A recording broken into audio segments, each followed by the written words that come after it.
Welcome to Beyond the Ring, a podcast that covers all things in the stock show industry from the informative to the insane. Starring Ryan Rash I don't sugarcoat. I serve up everything with truth, glitter, and profanity. and Dale Hummel. The best way to predict the future is to create it. Now on with the show. Welcome to Beyond the Ring. This is Dale Hummel, along with co-star Ryan Rash. Hello, hello, hello. Current events today, Ryan. Well, I don't have much for current events other than Trump had a rally last night in Pennsylvania and his affordability stuff. And I guess because midterms are getting closer, even though Dale doesn't believe that, his chief of staff, Susie, says that he is going to be on the campaign trail like he was running in 2024. So that's positive because the only way Republicans win is if Trump does anything. So hopefully she's right. But I have that. And then I have some Texas people that are listening. And y'all may not listen because y'all don't like me a lot. But anyway, Jasmine Crockett is running for Senate in Texas against John Cornyn. And John Cornyn's been a senator since like 2002. And I don't think he's a terrible person, but I also don't think he's accomplished anything. This Jasmine Crockett bitch is crazy. Like, she's nuts. She's certifiable. And like, there are Republicans that are certifiable, like Marjorie Taylor Greene and other people. But this one is like Beto, but she's black with an attitude. Okay. Like it's very scary. Very scary. Like, how is she going to get elected in Texas then? Is she in the Austin district or something? Well, I didn't know nothing about Senate, sir. Senate. So statewide, so you're fine. Yeah. You say that, and Beto almost beat Cruz. And Cruz is better than Cornyn, I think. Maybe at least he's in the news. Run. Maybe you should throw your name in. Yeah, I'm telling you. This lady's way out there. Oh yeah, I don't know how you've not heard about her. I don't. I've not watched much for news. The only thing I caught. She's a congresswoman right now. I don't know her. I do not. Nothing about her. Zero. That's because it's bad. So Texas people, y'all better get ready. I can tell you about Miss Omar up in Minnesota if that helps. There you go. She's got my attention, and she is in the middle. This fraud that happened during COVID, and Mr. Walz is in the middle of it as well. So they get a very large amount of money. Some are talking close to $1 billion in fraud going to places it shouldn't.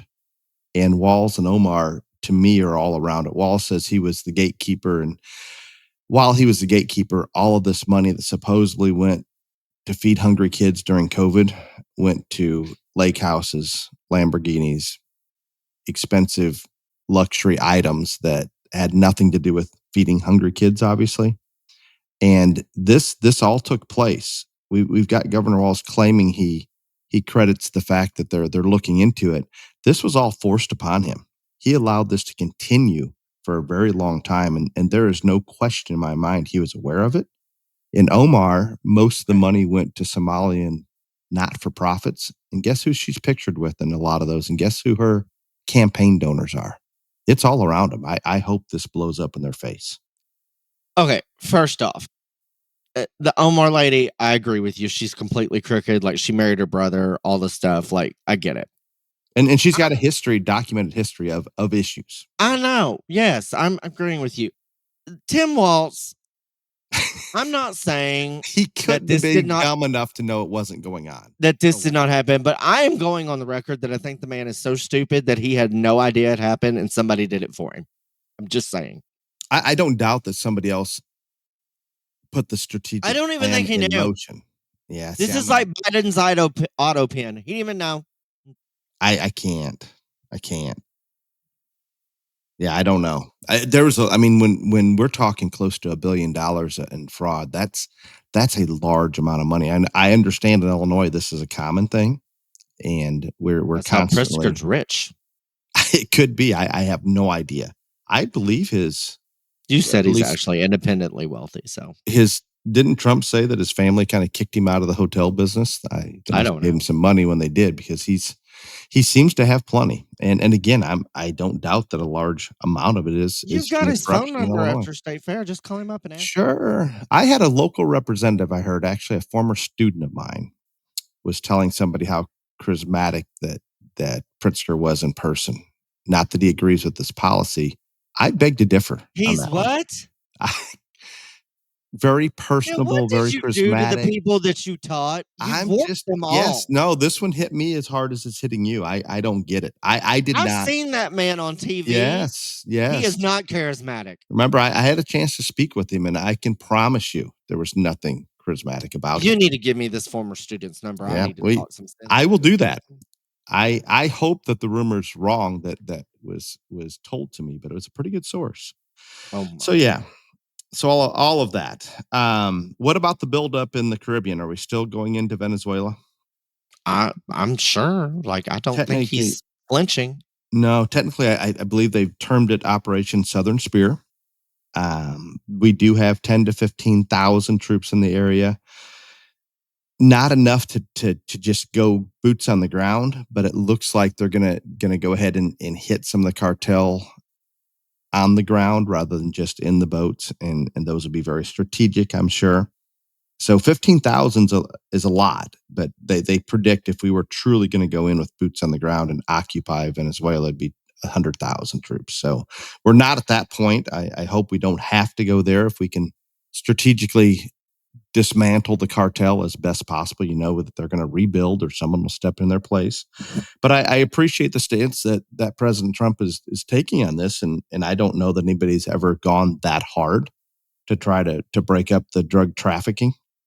And I don't know this. I'm not an expert in it by any means, but I'm assuming most of these drugs are coming in from Colombia to Venezuela, and then they're pushing them up this direction. I really don't know. I don't know that there's that many drugs being produced in Venezuela itself. So I'm a little bit blind to it, but I have faith that Trump has got this under control and he's causing some disruption down there. I would not want to own stock in the cartel right now. No, I think that again, I don't understand how anybody can be against him trying to prevent drugs and drug dealers from coming into the United States. Evidently, they don't know anything about the fentanyl crisis if they're against it. So yeah, it doesn't. I think if I can't imagine there aren't a large portion of our population that knows somebody that's been affected by this. And with that being said, how could you be against it? exactly, that's what I'm saying. Like, how can you sit there and state publicly, even if you're just, I'm not even talking about an elected official. I'm talking about a human being that lives in America. It says, I think it's wrong to blow up drug boats. Yeah, but this drug this once again is falling on partisan lines, is it not? So you're either a drug dealer or a drug addict if you're against it. That's my opinion. Period, I agree. paragraph, the end. I agree, and I understand that Venezuela is obviously it's a solvent country, and they have somebody in charge that appears to be a dictator. I don't know that he needs to be in charge. He appears to be tied in with the cartel. I would think even the people of Venezuela would be in favor of this. The good people, the ones that are not involved in the cartel ring. I think they should go harder. I think he's going pretty hard.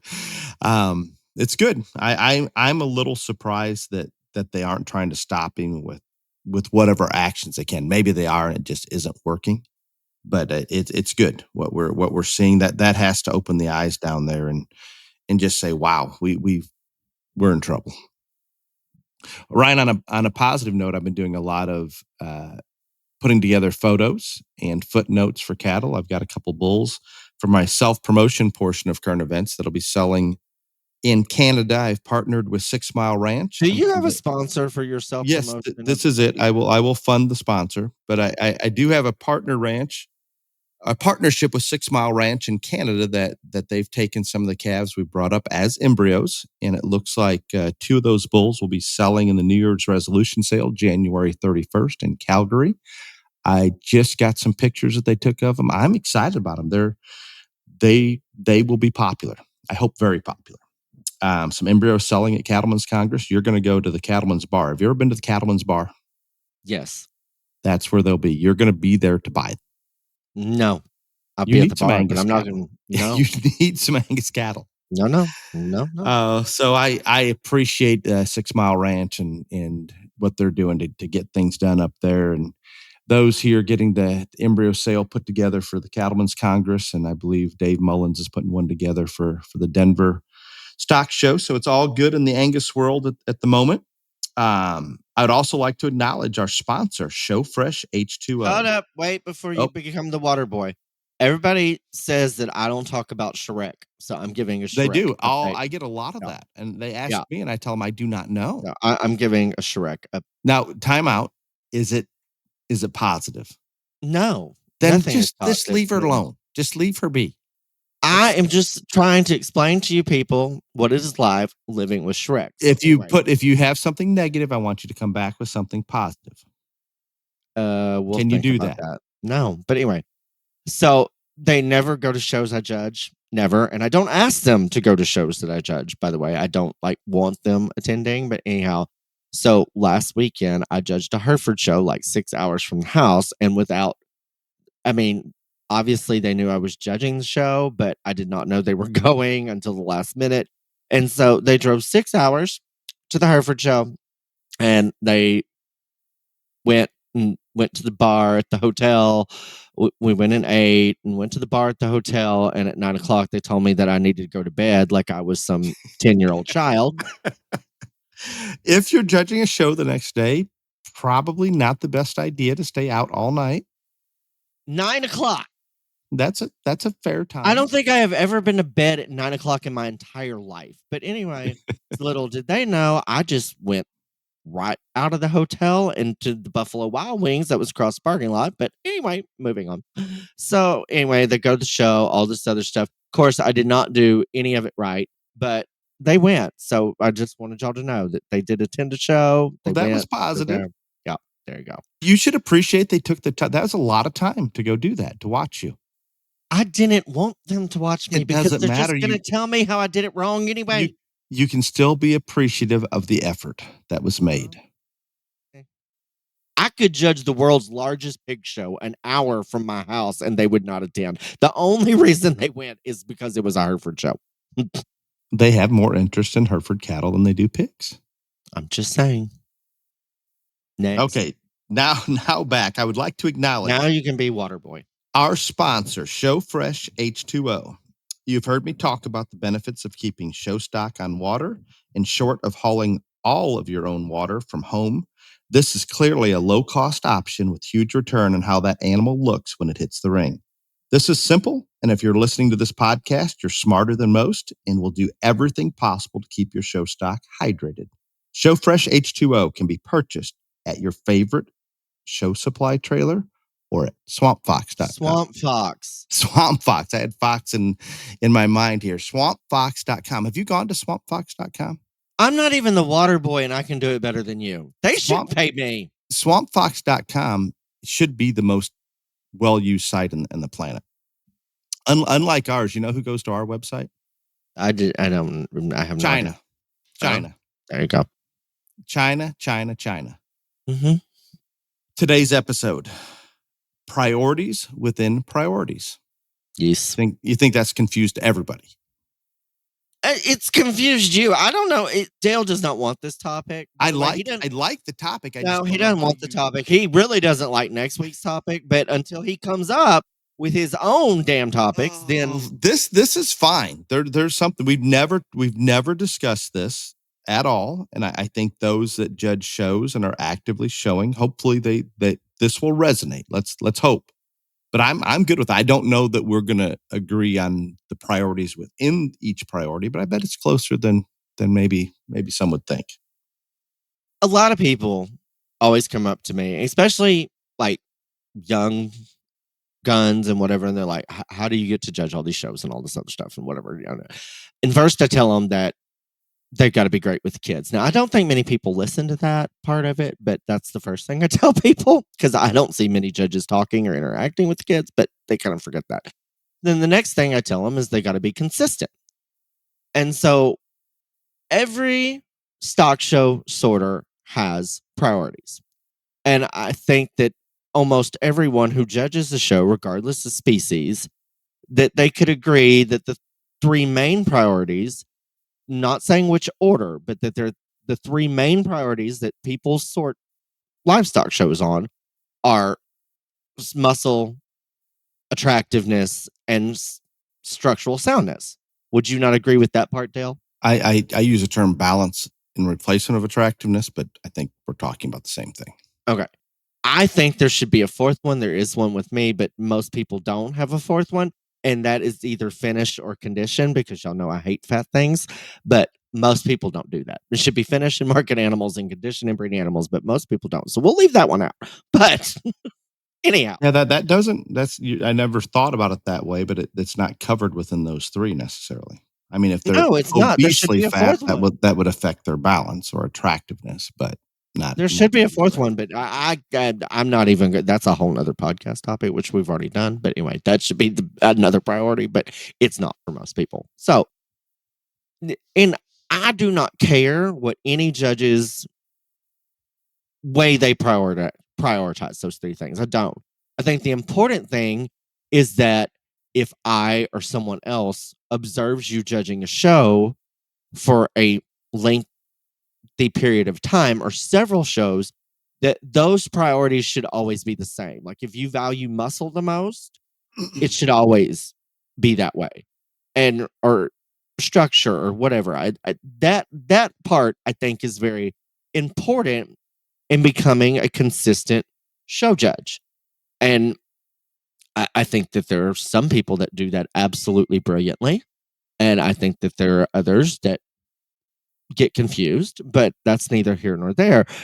But the real topic of this for me is, I was telling Dale one day driving home from a show, I was like, we've never discussed that even within the big priorities, that judges have priorities within priorities. And what I mean by that, and we'll go into it, is when you're out there and you're judging a show and you're evaluating structure or muscle or balance or look, whatever you want, attractiveness, whatever you want to call it, there's never going to be a perfect animal. And so, but there are some things that are more important, even within the priority of structural soundness to judges, and others that are not so much. And I think the big picture of this is when you know and establish not only just the big priorities, but you can establish to the people that are out there watching you judge shows your priorities within those priorities. That's when you truly are a consistent sorter, that you can sit there and when you're watching a class say, you know what, that one's going to be in the top 3, or this one's going to be up there. That one's not going to do any good, even though it would under somebody else, because this is wrong and all this other stuff.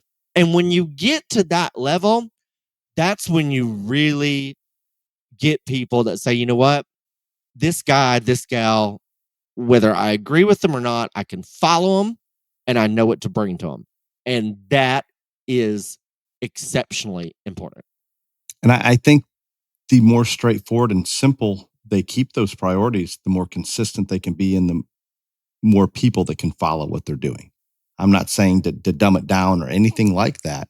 And I don't want to go back just a second to the big picture, Ryan. And this also is where I think sometimes people get confused. So if we use muscle balance and skeletal build, or muscle balance and attractiveness as our priorities, when you talk about your priorities within priorities, and they've been let's say muscle's been their first priority all day, and all of a sudden here's a heavy muscled one that from a skeletal build standpoint is to the point of unacceptable, let's say bucked over in its front knee, to the point where it's a big problem. So even though it's the heaviest muscled, that we've been using that all day long, the priority of skeletal build may not have been as high as muscle, but when you have something within the skeletal build that is that bad, all of a sudden we take a right turn and we go another direction. I don't find it difficult to follow whatsoever, but I do believe that becomes confusing for others. Does that make sense? Those watching, those in the stands. Oh, and I think I get confused at lots of shows, and I'm just saying. And so, but I think that's kind of why I wanted to bring this topic up. Exactly.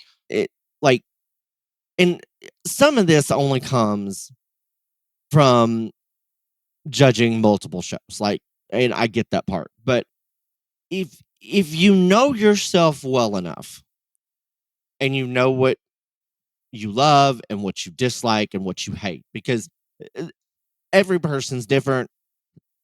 The things I love, somebody may just like. The things I despise, some people may think are tolerable, etc. But when you know exactly in terms of structural flaws or balance flaws or what areas you think are more important in terms of muscle, all this other stuff, and you constantly do that, and you constantly talk that way, that's when people know exactly what to bring you. And it's easy to follow, and that's when you don't get chewed out or, you know, bashed on social media because, you know, for you're judging that. I get bashed on social media all the time, but it's never because of how I judge. But I mean, and so that's important. But uh and Dale doesn't think that this will resonate or it may go over people's heads, but No, I think it's good. It's hard to put into words what we're trying to convey, but I think that does it fairly well. Um, and if I try to go down that path, and if I'm going to commit and say, okay, where are my priorities within the muscle balance and skeletal build? I'm probably skeletal build first, followed by muscle and balance, kind of equal, if there is such a thing. But the the priorities within the skeletal build, priorities within the balance or attractiveness, there are things that are going to come into play. So even though skeletal build is my most important, and I've got the best built one out there, that also happens to be the narrowest in terms of everywhere, no zero muscle, dairy cattle like muscle. All of a sudden, that skeletal build is being overshadowed by the lack thereof any muscle. Does that make any sense? yeah. So even though I would tell people, if I'm doing an interview and somebody asks you what your most skeletal build is, and somebody says, well, you just put the best built one third. Well, guess what? That one was the narrowest, lightest muscled one in the class that just wasn't to the point where I'd consider this is acceptable for muscle. Once we get to that point, I don't necessarily need more, but we weren't even close to making it to that point. Right. And so I just think that we'll just start, since you're already on skeletal build and structure, start there. And so, like I said, there's no question that there are a ton of difference in skeletal build and structural integrity and all types and all breeding market, all species of animals. And I can only speak for me, and Dale can only speak for Dale, but like, to demonstrate the point of this is I would like to go through and explain to the listeners how I rank the priorities within priorities in terms of structure.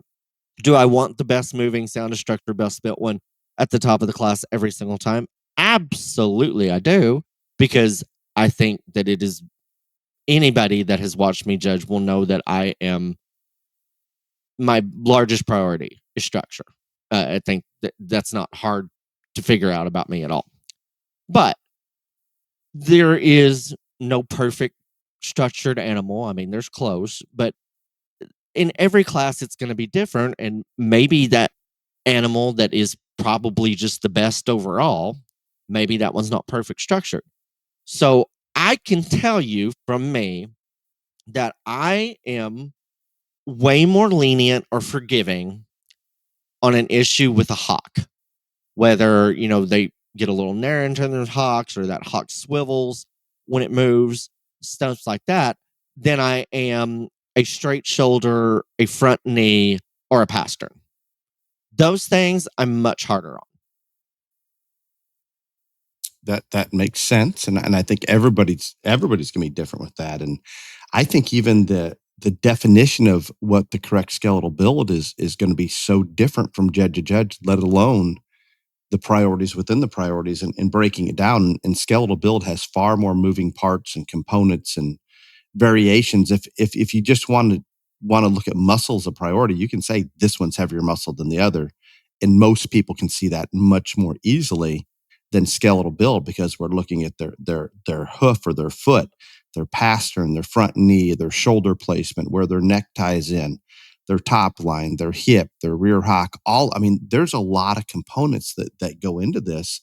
So you're going to see more variation in just that. And the priorities you just discussed, Ryan, I don't doubt there are others out there that follow that same priority, but there's probably more that if they are defining where their priorities within skeletal build are, it's going to be different. And No, and that's just that's what I how it said. is. I'm only just talking for me, but Yeah. like I cannot stand a bucked over straight fronted one. Like I can't. I had to show too many steers that were that way, so it drives me crazy. And that's part of, I say everything's because of genetics and environment. That was the environment, and I had to show that out of them, and so it drives me nuts when I'm in the show ring. Pastern problems wear me out, and the reason why is there's a lot of supplements out there in the world, and there's a lot of supplements that say that they can fix pasterns. I have yet to find any supplement, any drug, anything that can make one's pasterns better. And if y'all have it out there and y'all know it, then let me know. And I probably tried it, and I'm going to tell you you're wrong. What cracks me up about this fixing pasterns is if they're selenium deficient, you can give selenium, and that's going to help some things. But people are giving selenium because the pasterns are too weak. People are giving selenium because the pasterns are too tight. There's supplements out there that just what you said, Ryan, say they're going to fix those pasterns. And it doesn't matter whether the pasterns are too weak or too straight and tight. Well, think about it. The ligaments, if they're too tight versus too stretched out and weak, how is one supplement going to do both?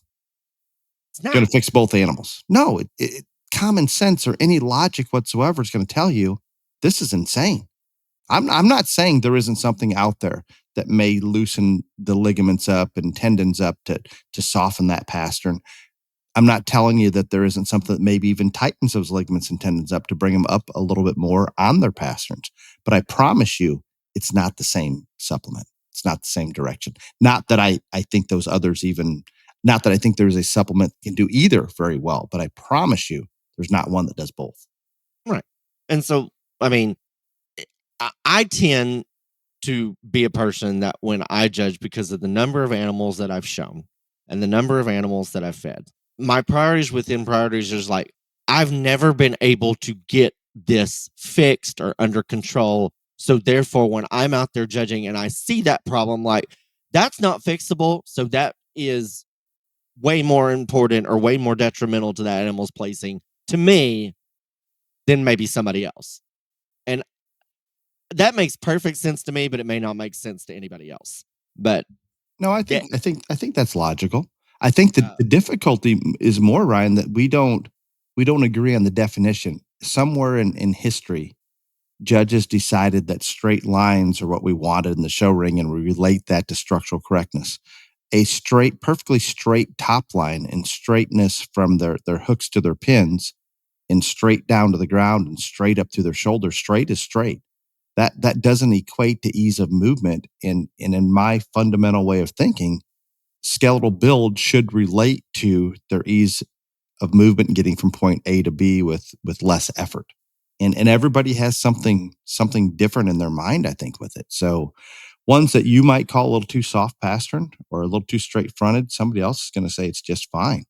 I think they're just defined differently, not in addition to being evaluated differently. And then before we move on, still talking on structural build and talking about how they actually get out and move and walk and all these things. I think a lot of judges' primary gauge on that is length of stride. And I'm going to tell you, I think that's absolutely wrong in so many ways.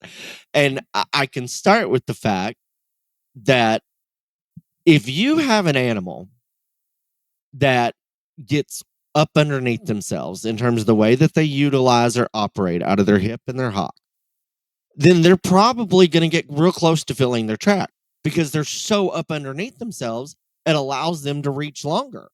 But that doesn't mean they're good structured. So if they're up underneath themselves, that allowing them to reach longer, does that mean that it's easier for them to move? No, You sure? I'm positive. I've watched it.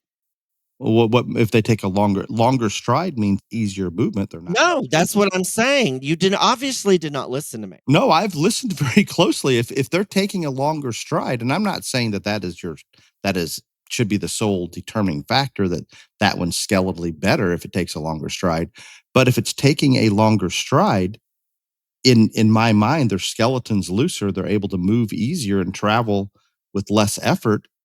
In theory, you could relate that Okay, to stop some form of right skeletal there. build. You've evidently never watched a cattle show enough, because if you think that when one is way up underneath themselves, No, I'm that not. is effortless in terms of movement, you're wrong. No, I'm not saying way up underneath themselves, but some set to that rear leg, some set to their I didn't hock, say some. I said when like one. Belgian blue underneath themselves or something. I guess they'd be more straight behind. I've seen animals like that are to an extreme, but I don't see very many of those. I think it's very You rare ain't that been I to find enough cattle shows. one that's that far under themselves that it's causing issues. I even You're can go as crazy. far to say that a little bit of drop from the hooks to pins, minimal, and then coming down into a correct set to that rear hock and down to the pastern. What we deem as correct visually, just with an animal propped up there, maybe isn't the one that's going to move out and get out and go the easiest, because we go back to that. So we want everything in straight lines, where I'm not opposed to that. I understand that's where the show ring is, and that makes the whole show ring go around, and that's how we like things. But if I break it down to true form to function, like let's say in a performance type horse class or whatever it may be, the way we put things together back there, I don't think our vision of what is structurally correct about a hip and hind leg, and I don't want to change it. I'm not saying we need to change it. I don't believe that's true form to function, if that makes any sense at all. It makes more sense than you telling me that ones get up underneath themselves are effortless in terms of their travel. But anyway, I'm saying if they moving take a on. longer stride, they're more effortless than one that takes a short, choppy stride. You're wrong. You're just Okay, wrong. I'm glad. You're I'm just I'm wrong. happy to be wrong on that one. I can't even start with you on Continue. this. But anyhow, Continue. A lot of, and then another thing that I think is important that a lot of people don't is the width of base that they travel, either, especially from behind. And if they're out there rubbing their hocks together, I'm not going to tell you that that's going to. They're probably really free moving and really long strided, and as Dale says, effortless. But Partially their because they have hocks are no rubbing. muscle. It's easier for a light muscled animal to move than a heavy muscled animal, and I think that's where Absolutely. that comes in. And that is interesting, because I struggle with the travel, especially from behind, and where I want that. I am fully aware, whether I'm talking about goats or lambs or steers or I guess even pigs, but more so in the other three species, that we can manufacture a top through methods that we don't even want to talk about, and make them massive up there, and they're still going to travel pretty narrow down low. There's not a lot of things outside of trimming feet that we can widen that travel out with, other than putting more mass into them sometimes. But what shocks me, if I go back into just my experiences, whether it be pigs or other animals, sometimes truly heavy muscled animals still track narrow, and we are always taught that we evaluate them from the ground up. If they're wide at the ground, they're going to be wide up top.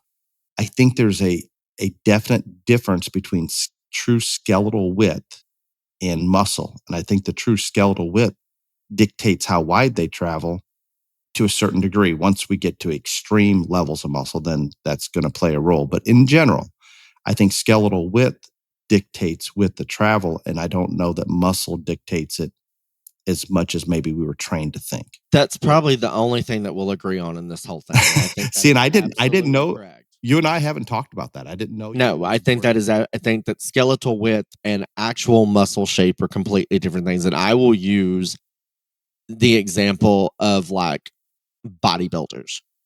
Everybody's frame is different, and you can be ripped up and shapely at any frame if you work hard enough, take enough steroids, all this other stuff. If you're a bodybuilder, some of those guys and gals walk extremely wide and some of them don't. And it has nothing to do with the amount of muscle that they have.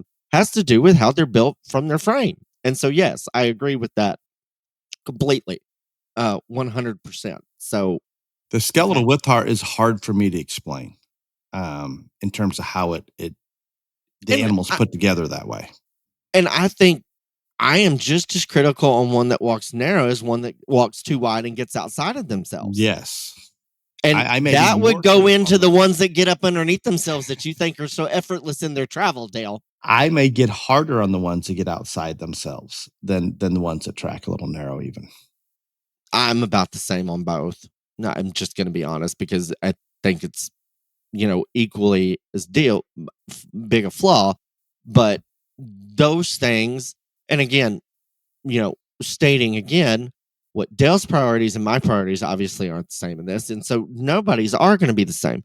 But if you stick to your guns and know yourself and continually sort class after class and class after show the same way and call out those same things and don't just like phone it in on one class because this one's been all over the polls or your buddies tailed this one in, then that's when you're going to be consistent and that's when you're going to get respect. And so moving on that topic, that is where the most inconsistency comes into play.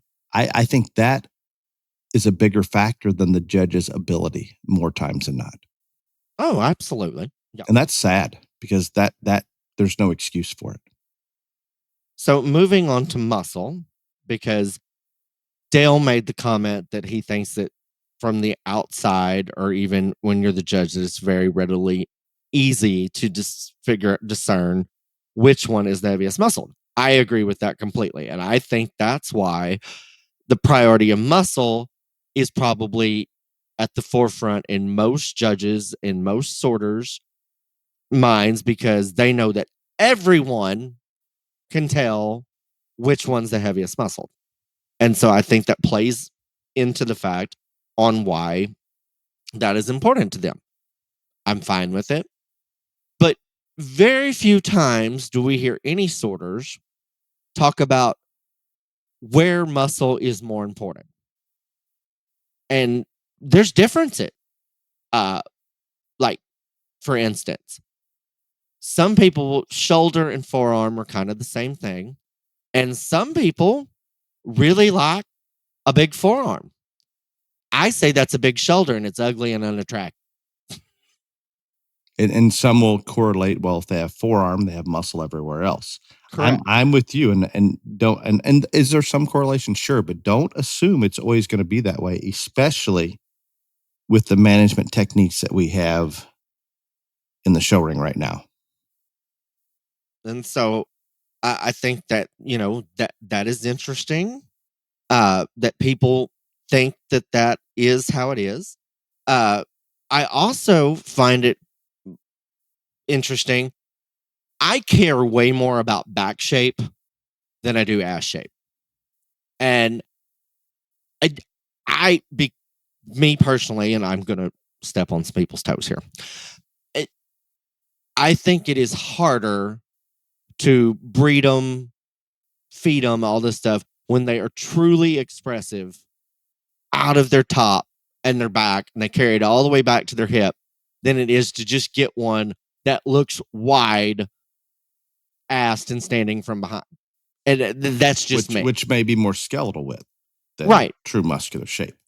And so that's why back shape has always been more important to me. And I know Dale would like for me to say it's because, that's where the high press cuts of meat come from and tie it back to the commercial industry. It has nothing to do with it for me.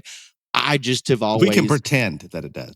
I have just always prioritized back shape over shape from the hip, stifle, quarter, whatever you want to call it. And, I just find it interesting that, like, I know that about me. And I know some judges that absolutely the biggest athlete's going to win regardless.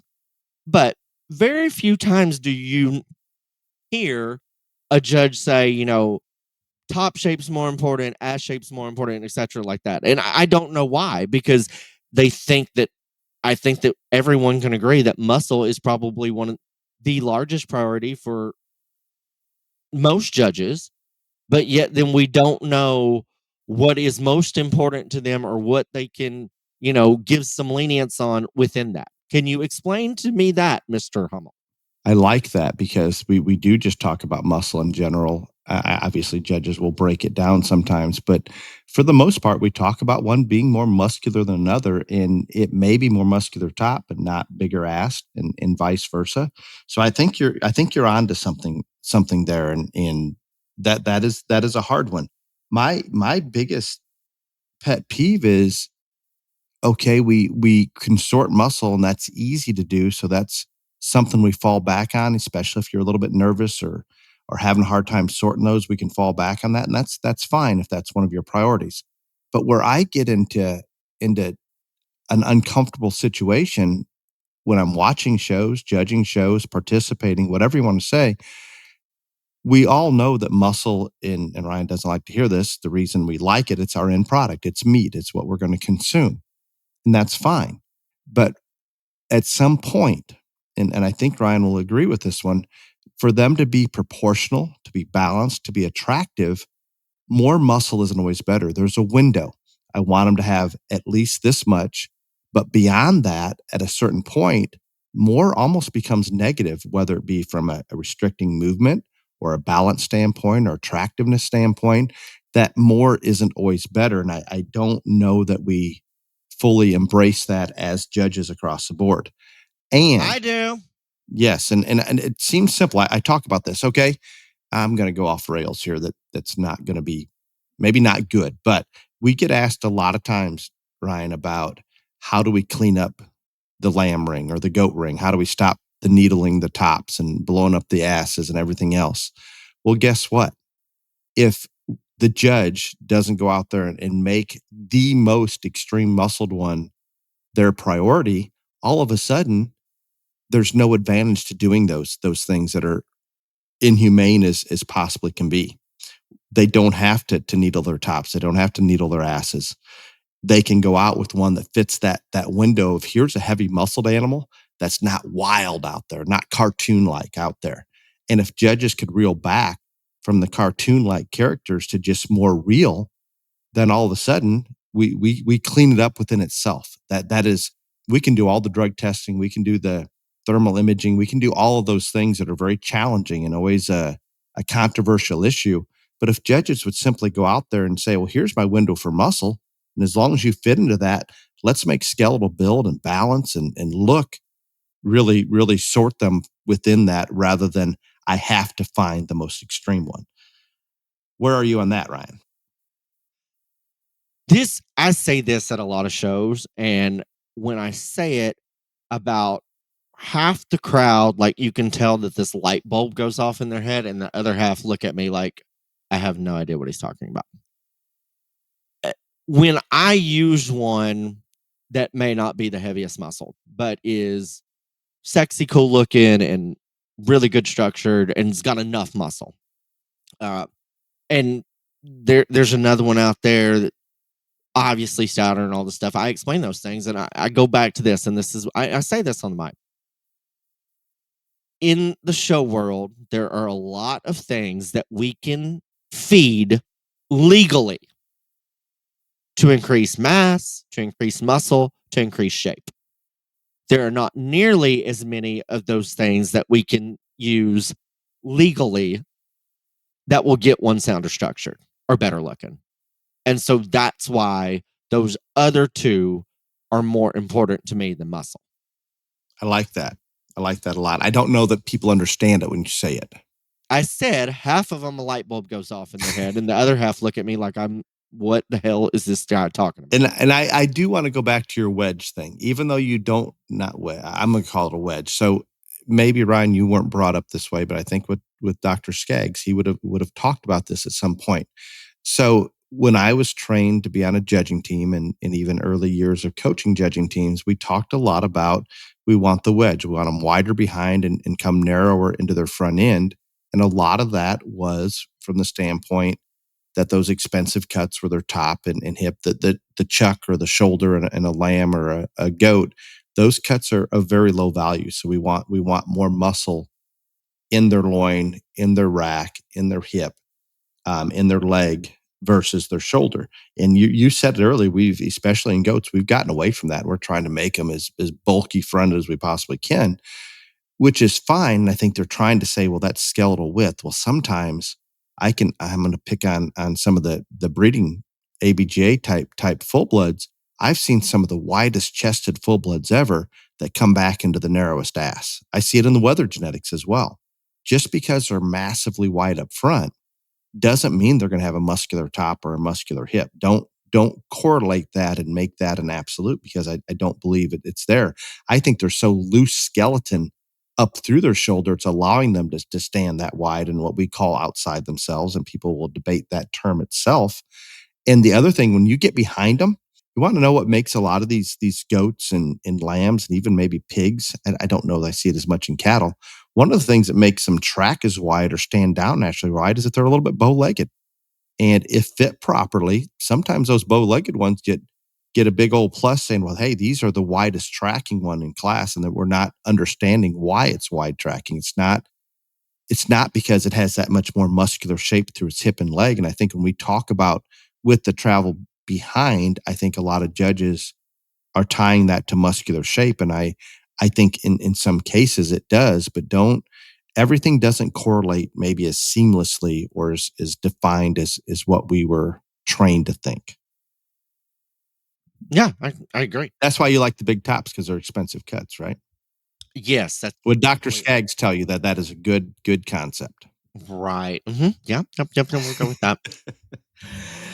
So I think you're right. And when we try to break down skeletal build and structural correctness, there's so much to come into it. This is where priorities within priorities really, really comes into play, because even if you and I both have skeletal build as our top priority, we're going to be impacted more so within the subcategories.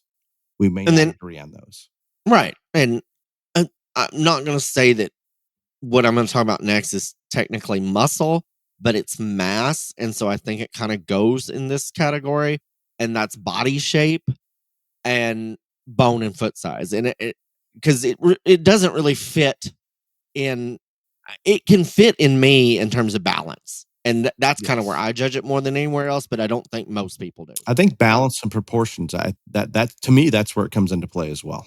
Well, then we can just say that because I agree with that. But I think a lot of people that judge think body shape correlates with muscle and mass. And if you're boulder bodied and rounder ribbed, then you're going to be the stouter one.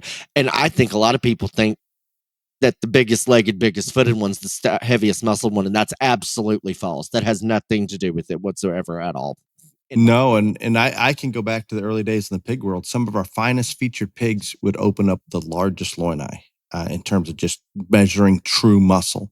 And when I think about the cattle, some of those, and I like big-footed cattle. Don't. I'm not trying to say that I don't, but some of those biggest footed cattle out there, and some of the big-bodied cattle are also some of the lighter muscled cattle. I'm with you, Ryan. I cannot place a direct correlation on foot size and muscle.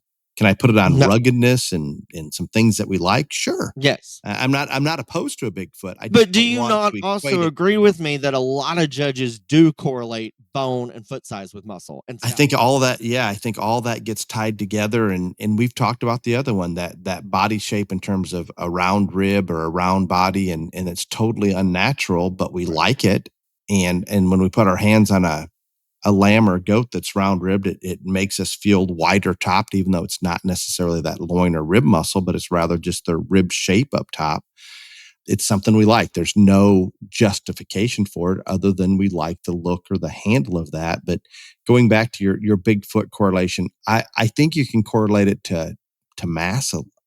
I can't correlate it to muscle, period. Right. And so just want to throw that out there. But in terms of talking about body shape, body style, and all this stuff, people are going to go crazy on this or whatever, but so I think that whether it's more of a priority, it's talked about a lot more. And I talk about bold centered ones, and this one's rounder in terms of rib shape and all this other stuff. But I also talk a lot more about depth of body than I do that. And it- I I see and I hear more people wanting the Pringles can style body where it doesn't matter how deep they are as long as they're super round. And in terms of the rib, and like Dale says, and we've been over this before, round rib shape is not a thing. You can feed it into them, you can fill it into them, all that, but it's truly not a thing. And No, so the difference in the actual rib bone roundness or curvature it's is not a minimal. thing. No, It's not a thing. but we can make them look that way, and I like that Yes, look as well. but you do that with feeding and filling them. Nothing to do with how they're actually made. Yes, agreed. And so, And is there slight variation? Sure, but not like what we're seeing or what we envision. not like variations in muscle and structure and stuff like that. They're not near to that variation. But anyhow, I have always, and I don't know if I'm appalled or fascinated or whatever, but like, especially in sheep and goats, they can look like a little tube out there and they think that's perfectly fine. I can't do it. Like I can't. Now I'm not saying that depth of body is as important in sheep and goats as it is cattle or all this other stuff, but the Pringles can look just doesn't do it for me. And we used to But have some pigs that way as well. yeah, and but And that cattle. doesn't work. You showed some cattle like that, I bet. Yeah, I'm not saying I didn't, but I didn't like it. You did in your early days. You did. But I can didn't go like find it. pictures. But the whole thing is, I think a lot more judges care more about roundness of rib than they do depth of body, and I think depth of body and things like that are far more important. But that's just me. It's hard. I think Part it's of more important. part of what we're running into is if we were to think that oval shape, if you're standing behind an animal and you look at that oval shape of their body, if you take it, put your hand on the top and under their chest and push it up, it becomes rounder as it gets shallower or more shallow, I should say. With that in mind, it's easier to give the round-bodied illusion, if I may, on one that's a little shallower chested and shallower bodied, where when we deepen that side up, they start looking flatter sided. It's hard to give you that entire round look that so many of us like.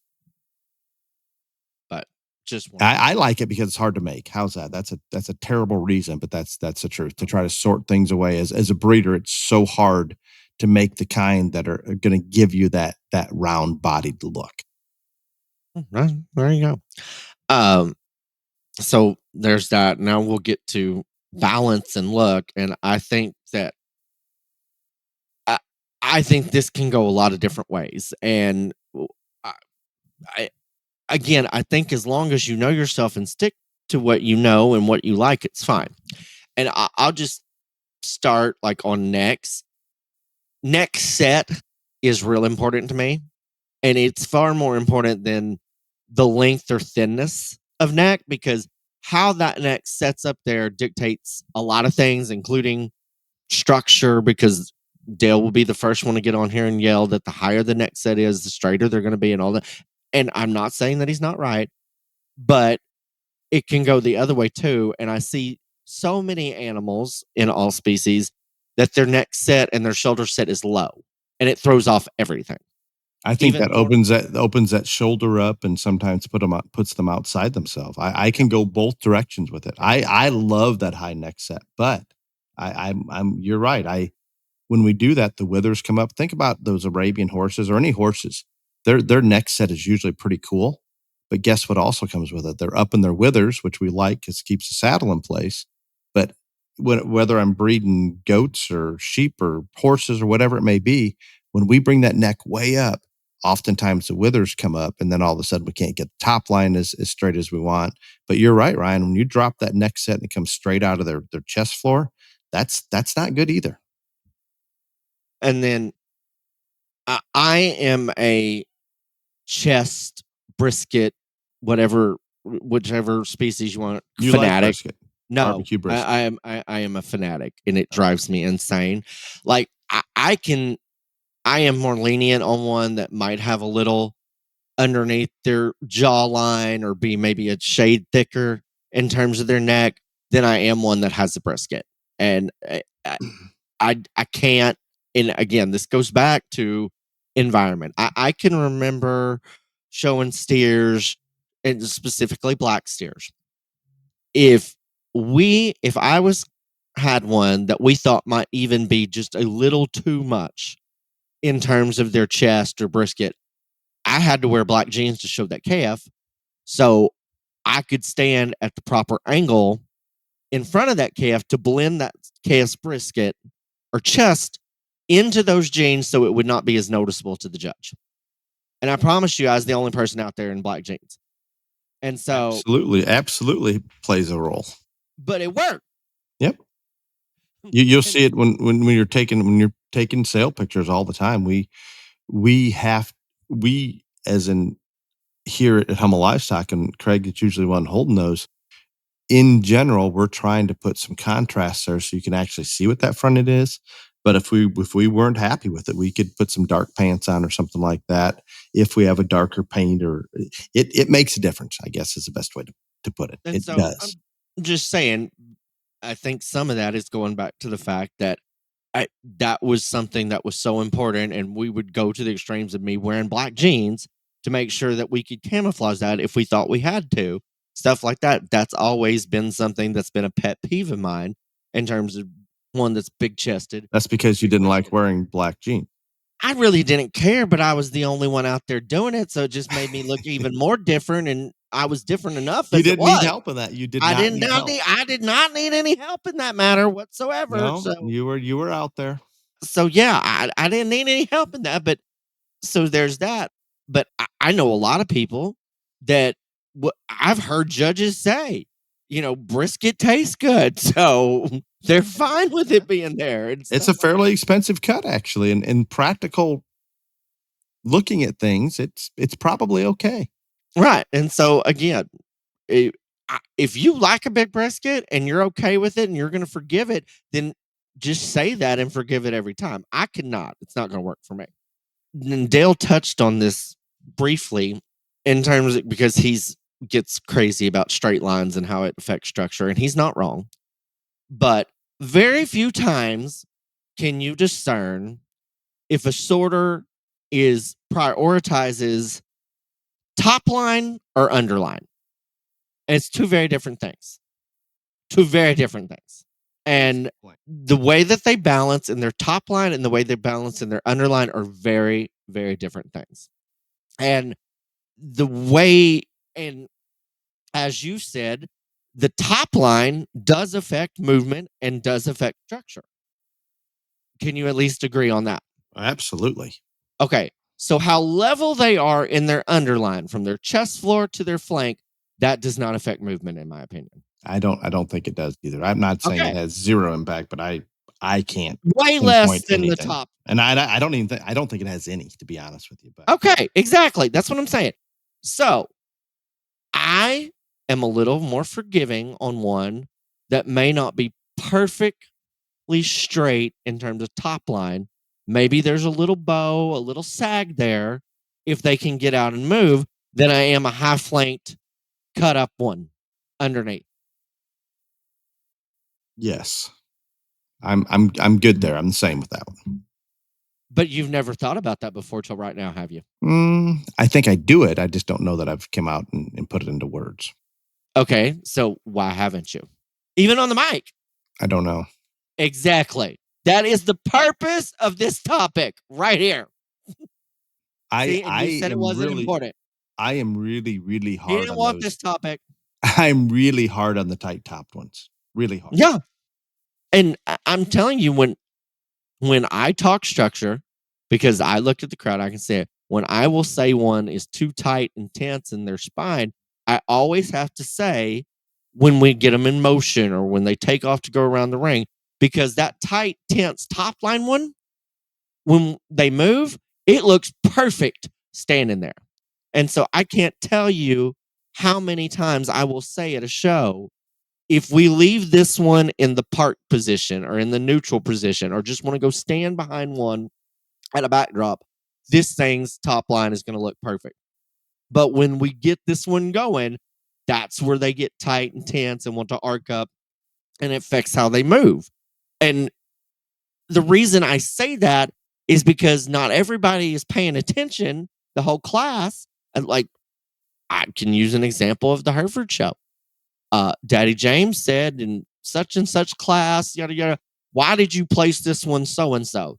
And I knew exactly what heifer he was talking about. And I said, because she couldn't move off of her rear end at all, like at all. He said, oh, I didn't notice that. I just thought she looked real cool standing there.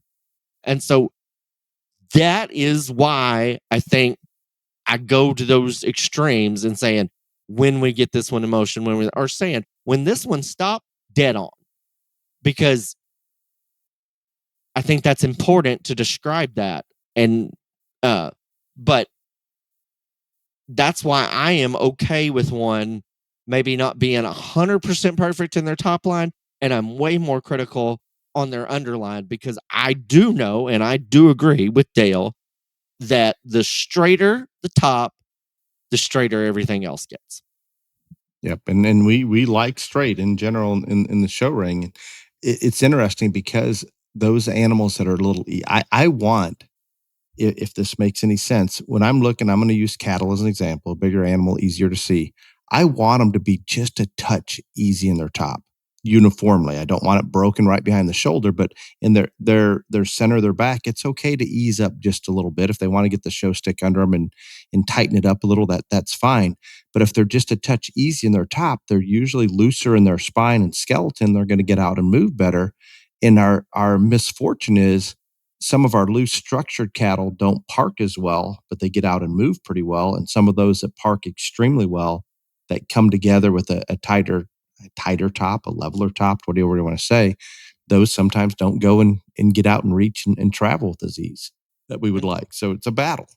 You're absolutely correct. And this is another thing I say at shows. I say, if it's when there's a pair out there and it's a close pair, and I will say a lot of times, if we leave them stop, they sort one way. When we put them in motion, they sort another. And I'm always going to be the guy that tends to lean towards the ones that look better in motion. And so I think the masses are not understanding that as well as I would like. No, but I think it's important to say because that describes what I'm doing and tries to paint the picture even further for those people out there. But we didn't talk about this in structural part, but the one that I think in terms of movement, the one that everything stays composed when they're going around the ring and stays together, that is the most important to me. And those ones that you say get a little weaker in terms of their top line, when you get them in motion, that actually comes up some. Exactly. It comes together and you can appreciate. Yeah. Now those goats or lambs that it takes that person a while to get them gathered up. But once they get them all situated and they position their body in the craziest way possible to make that animal come together and get all the pressure in the right spots for that moment that animal's come together, you think, wow, that thing's pretty impressive. But as soon as you get out of that one and let go or go into motion, it goes the other direction. Those are the animals that I think judges have a hard time with. Yeah, and that's why I'll say, this one looks great, but then when we get this one in motion, the wheels come off the wagon, or we come out of the rails a little bit, et cetera, because there are animals other than pigs that are constantly moving, but a goat, a sheep, a calf, that either the stick hand can make them look perfect, or because of how they are, they look better stopped than they do moving. And, people think that I judge so fast or whatever, but like how they look going is way more important to me than how they look stopped. And that's another priority that we could talk about that we don't. I think it's that we should have. I think it's probably the exact opposite for a lot of other people. Think about some of those lamb shows, the better lamb shows that you go to. Those showmen are so good at getting those sheep propped up. You're going to find, if you've got a class of 20, you might find a dozen of them that prop up and look the part. So at that point, if you want to try to sort on that, good luck. But it's so much simpler if you just put them into motion and sort them then. That's easy for me, and that makes my job as a judge easier. And I think we're running into it more and more because we simply have more really high end showmen out there than maybe we ever have. So consequently, they can put them together that well that you almost have to put them into motion to determine how these things are truly built. And to follow up on that, I don't know many people that do this. I know two, me and one other, but I'm sure there are others. But I'm telling you, if it gets down to minor details in a sheep or goat ring, and it is that close, I'm going to tell them to back off of them and just hold them, and let that animal just stand the way it wants to. And I'll Natural. tell you real quick, it'll sort out for you. Much easier. Much easier. Nope, I'm with you completely. And you I want to don't talk know- about driving parents crazy when you do that. But I think you should go back to the old school days when the judges I've watched at state fairs actually turn them loose, the top 2 or 3. yeah, no, we're not doing that. You're not going all the way back that Yeah, far. we're not. But how easy would it be to sort them then? I don't even want to It talk would be about it. very simple. There you go. And then the final thing that I want to talk about in terms of balance, because I think it matters. And I don't know where this falls on many people's priorities, but it's pretty high on mine. The way that they transition from the different junctures of their body, the way that they come out of their shoulder into their forearm, their spine into their hip, all of that portrays balance to me. And the ones that stay more composed, not only when they're stopped, when they're walking, but for instance, we all talk about this round rib shape. Well, if you got one that has got that super round rib look, what does that do to the forerib area? Makes it look more pinched. Yeah, it's hard to transition. Right. And so, again, unless you fill it in with a lot of fat.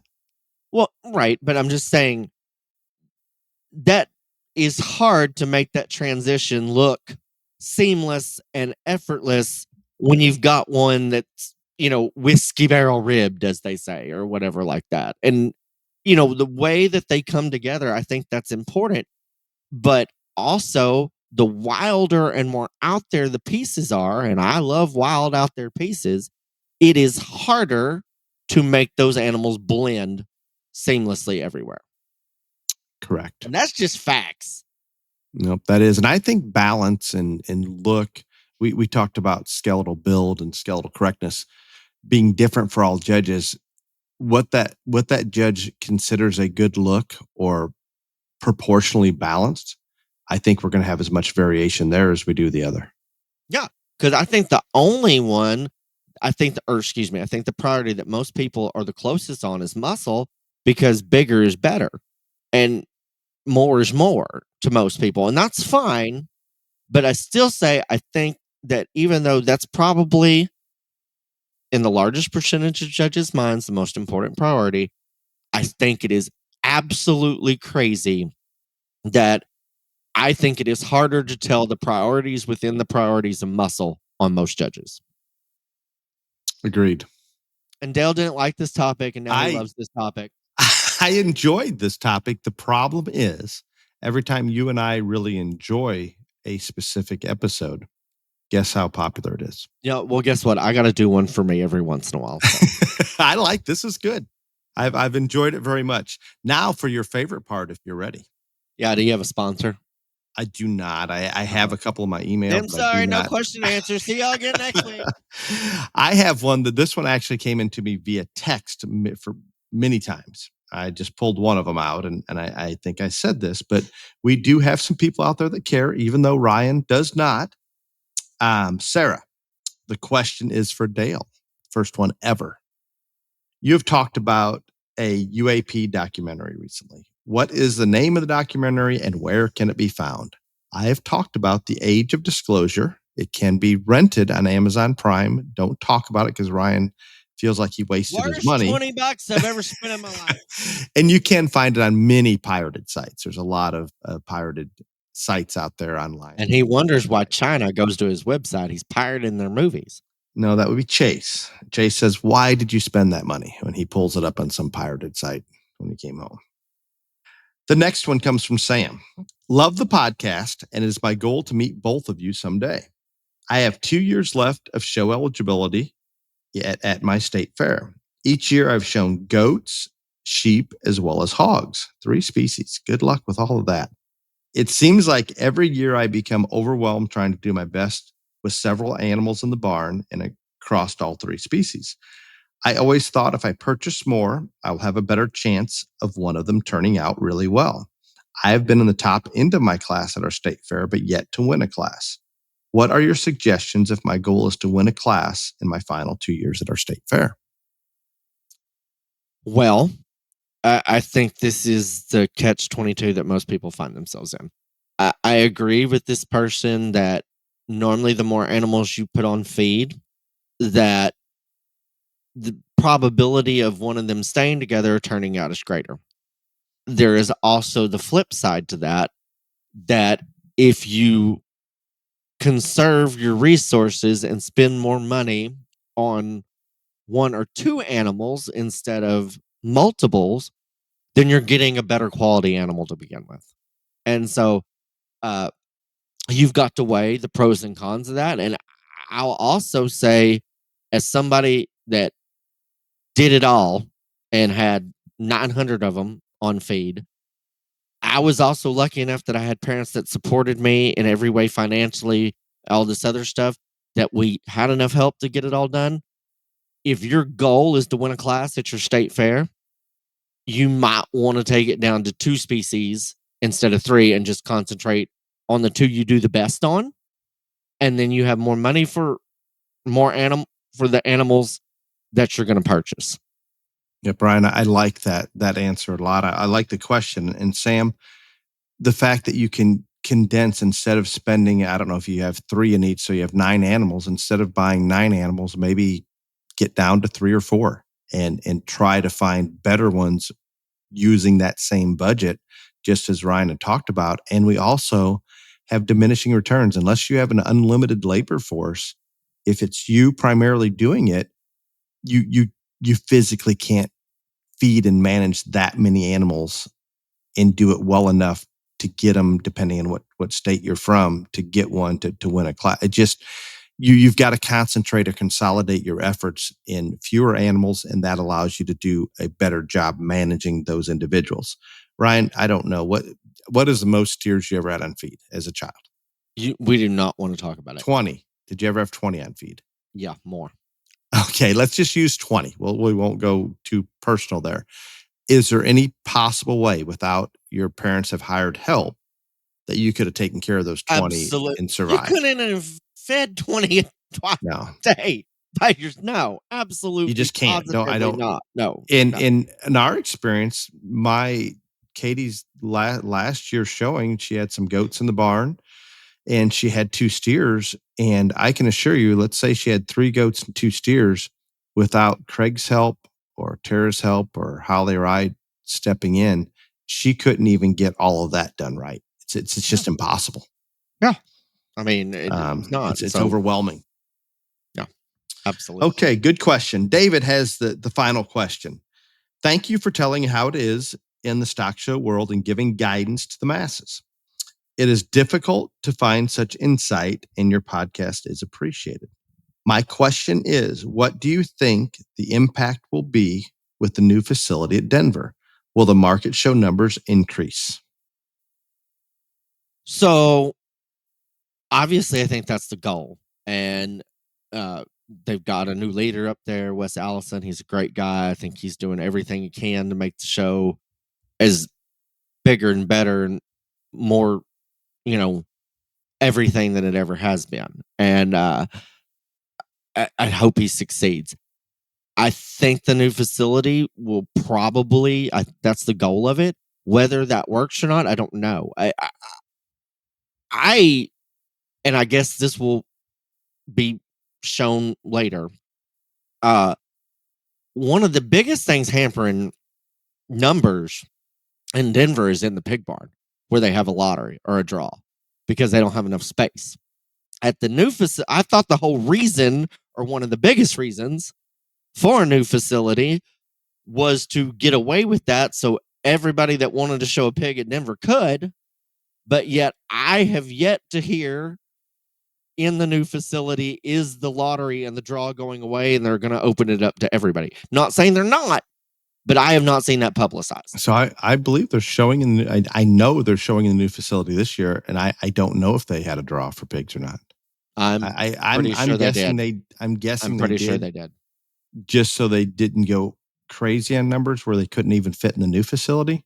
But I just spoke with Cade the other day, and he was out there setting up the hog ring in the new facility, and he says, no question, it is larger than where they were before. And I said, well, Cade, is it twice as big? He says, well, I don't know exactly how many pins we have now versus then, but I did ask him to find that out so we can report on that. And I'm with you. I love the current leadership there at Denver. I think they're trying to do some really, really good things. And with all of that happening, you would sure think that those numbers are going to grow. My fear is they're going to grow to the point where they have to restrict it even in the new facility. And I guess that's a good problem to have. If they get there. So there. Well, Ryan, thank you for coming up with the episode topic. It's another snowy day in Illinois. Hopefully everybody out there is going to be safe. And those that are getting ready to head to Arizona, Cattleman's, Denver, best wishes and safe travels. I know we've got a week or two yet, but it's kind of crunch time. You got the Kansas Beef Expo this weekend, sir. Kansas Beef Expo. What are we thinking about? Kansas Beef. Who's judging that? I forgot. I don't know, but he's really, really intelligent. Great. I bet he's got some crazy ass brand new wild jacket to wear.